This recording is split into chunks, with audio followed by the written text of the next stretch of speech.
Greetings, I'm John Phillips, and this is Up or Down. Should colleges pay their athletes? Is the happiest place on earth now just for the rich? Plus forcing workers to pack and ship holiday packages. All this and more will be judged with a thumbs up or a thumbs down by our panel. They are stand-up comic and PJTV contributor Stephen Cruiser, hiding behind his thumb, and the man who just put it in his pocket, the very fair-minded civil rights defense attorney who you can listen to every weekday on Courtroom 790. Talk Radio 790 KABC in Los Angeles, Mr. Leo Terrell. As you can see, they have their thumbs, so let's get started. Our first topic, colleges do not have to pay their athletes beyond the cost of attending school. That's a new decision by the Ninth Circuit Court of Appeals. It nullifies last year's decision that was a ban on compensation violates antitrust laws. The panel ruled that it is sufficient for schools to compensate athletes for the cost of attending school.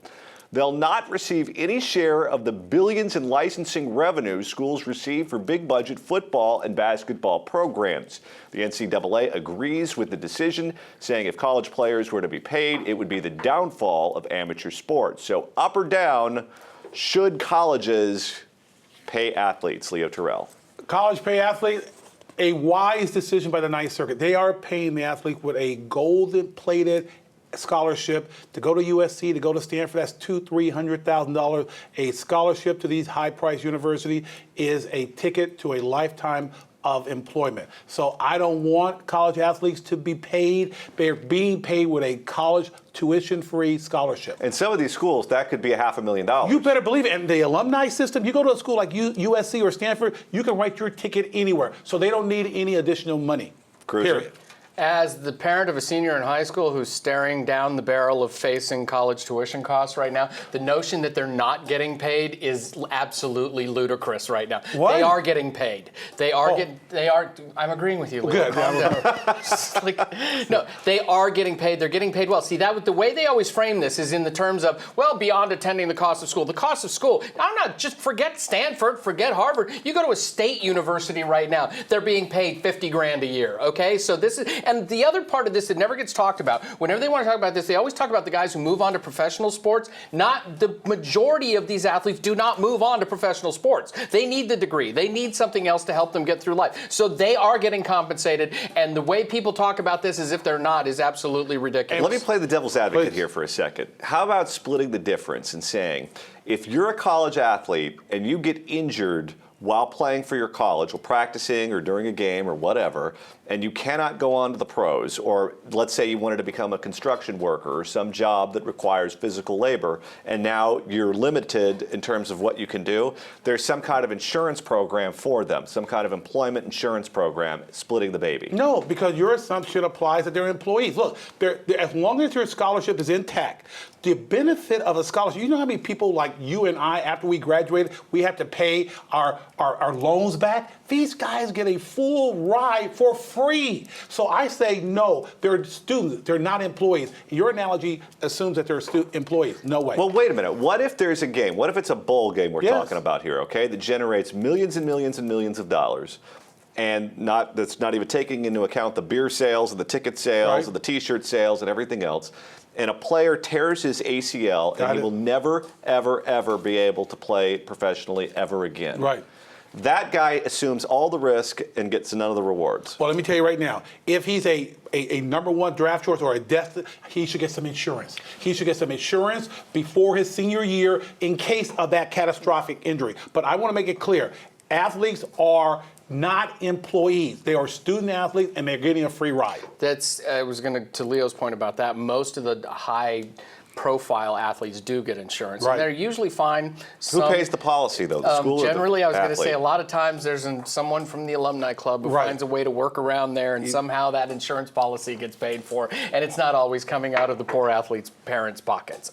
So the ones who are pretty much guaranteed. But again, you don't need to do that for everybody, because it would be ludicrous to get a guy who's never going to go on to the NFL to be part of some rev share program in case he gets an Achilles problem. Well, but if something like that happens and you want to go in the military, or you want to be a cop, or you want to do any number of jobs, it could limit your possibilities. This is another thing. This is like going back to the whole, oh God, people are getting head injuries in football. The risks are known when you decide you want to be a football player. Right. You can't guard against everything. You want to play a violent sport, and you want to get compensated for college to play a violent sport. Violent things may happen to you. You know, if you just want to go into the military, go into the military. You have that option coming out of high school. But if you want the fame and the glory and the this and the that, and then when, you know, there's roll the dice like every other kid going into adulthood and the working world who isn't a trust fund baby has to do. Exactly. Cruz and I totally agree with each other. Who would have guessed? You two agree on the first topic. Let's quit. We're done. We're done. That's the show, kids. Here's the script. We're done. No more show. Okay, maybe more show. Now on to topic number 2. We're getting closer to the holiday season, Christmas season, and retailer Urban Outfitters wants employees to pack and ship packages for what? For free. The company sent out an email to its salaried workers asking them to work at the shipping center for 1 or more days on the weekend. According to Urban Outfitters, October is the busiest month for fulfillment center. Employees would pick, pack, and prepare packages for shipment to customers and stores. This is video of Urban Outfitters in Southern California. Lunch and transportation would be provided to employees. The company has billed this as a team-building activity. So thumbs up or thumbs down should these salaried employees work for free, Leo Terrell. John, you know I'm a lawyer. Employment Yes. lawyer. This is going to be a way down on this one. Come on, you cannot expect employees, salary, hourly, to work for free. There is an employer-employee relationship. They're working. They should get paid for their services. Nothing is free between the employer and employee. Way thumbs down. Hey, they're going to face lawsuits. Don't do this. Bad decision. You want to make extra for working extra, then become an hourly employee. You want the security of being a salaried employee and the benefits that go along with it. The thing that's always known when you become a salaried employee is that you get asked to do separate extra stuff. This is part of being a salaried employee. As someone who's been self-employed his whole life and has to do free work for myself all the time, my heart is not bleeding at all right there. You want to move into that comfort level, you want a pension, you want everything else, and they want you in there an extra day a week during the holiday season, ba-dum-bum, go to work. It'll never happen. You know why? Because notwithstanding being salary, you cannot work outside of your job responsibility. This is not that. The work they're asking them to do is hourly work. And they're basically saying, we're going to exploit your salary status by making you do work outside your job description. That's why if they pull this stunt, those employees are going to have the right to sue them. Happens all the time, and you can either respond in a team-building company manner or not, or you can, coming from a guy who bills probably $500 an hour, this kind of... Wrong. But wait a minute. I hear my phone ringing from a lot of employees. A lot of employees are just ringing my phone right now. Yeah. Salaried employees do this all of the time. This is what happens to salaried employees. They ask being, my friends who have been salaried corporate employees their whole lives are forever doing extra stuff that wasn't originally delineated in the job agreement. It's the way of the world when you get salaried employees. And guess what? All of them have nice, big, fat retirement accounts. And I'm going to be making a little bit extra money over the weekend thanks to Urban Fitters because they're going to have these salary employees suing them. All right. Mr. Hourly Billing. To topic number 3. That deals with some Disney drama after price hikes at Disneyland and Disney World took effect. Yes, the happiest place on earth just got a little bit more expensive. Disneyland got rid of its $779 premium pass, which offered unlimited access. It's been replaced with an $849 signature pass that offers access 350 days of the year. Peak periods and holidays, they're blacked out. A Signature Plus card that grants you unlimited access will now set you back $1,049. That's 35% higher than last year's price. The higher prices are meant to boost profits even more and help thin out crowds during peak season. It's very crowded there. In the latest quarter, Disneyland recorded its highest attendance and profit for any quarter in its history. So up or down on Disney's price hike, Leo Terrell? Can't put it on the floor. It's so down. It's so disingenuous. You honestly believe Disney is concerned about overcrowding? That is a joke for them to say, we're going to help reduce the attendance.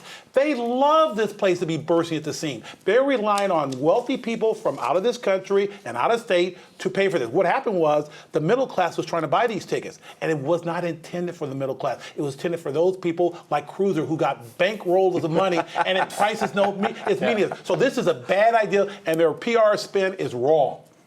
Cruiser?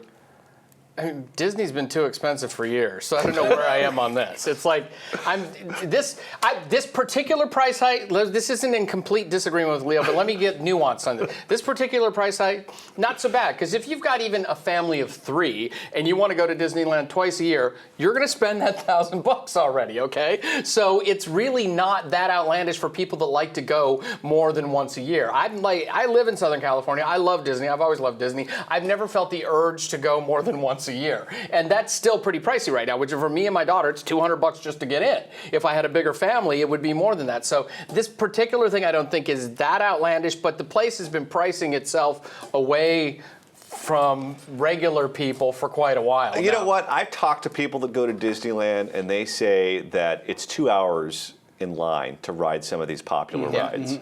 That's more than a lot of people what a lot of people are willing to spend. Yeah. Right, but you just said they have their highest attendance. Yeah. The joke is they're trying to cut down the attendance. That's not true. They want that place bursting at the seams. They love it. They're making money. And from a local standpoint, if you want to get the California pass, those are still relatively cheap. I mean, half the days of the year are blocked out, but the Californians can still, if you want to just go there on a Tuesday in, off season or something, and you can do that several times a year, and now you can get those for not much money still. So they're still not being mean to the locals. Look, the analogy is very simple. There's a demand for this, just like basketball, Lakers, those court-size tickets. It's still going to be a sellout. Disneyland's going to be a sellout, notwithstanding. It's to drive out the lower and middle class. But according to Leo, it's all going to be populated with foreigners. That's what he said. And out-of-staters. Out-of-staters. Same thing. Same thing. I'll use a Yogi Berra line here. Nobody goes there anymore. It's too crowded. Absolutely. This brings us to today's Facebook question. We asked our viewers, what is the best or worst experience you've had at Disneyland or Disney World? Here's what some of you had to say. Carl K. said, $9 soft drinks, long lines, too many people. Could be a long list. Cindy G. said, oddly, even bad experiences end up being good experiences at Disney, so no bad experiences Happiest to relate. place on earth. Calvin W. said, after finally getting the song out of my head, I finally found the rest of my group standing in line at It's a Small World. I jumped in with them for what was to be our last ride of the night. Big mistake. There was a boat jam, and I sat listening to that song for 2 hours and 15 minutes. Do not sell that man a firearm. That's all I have to say. He should be put on the no-fly list. I believe in the Second Amendment very much, but not for that man because he's a time bomb. Thank you so much for participating. Now on to our final topic. California's governor has given the green light to beer bikes. These bikes allow a group of 15 to pedal at once on city streets. They're often used to take tours of bars, pubs, and restaurants. The bill leaves it up to individual cities to decide if alcohol will be served on board.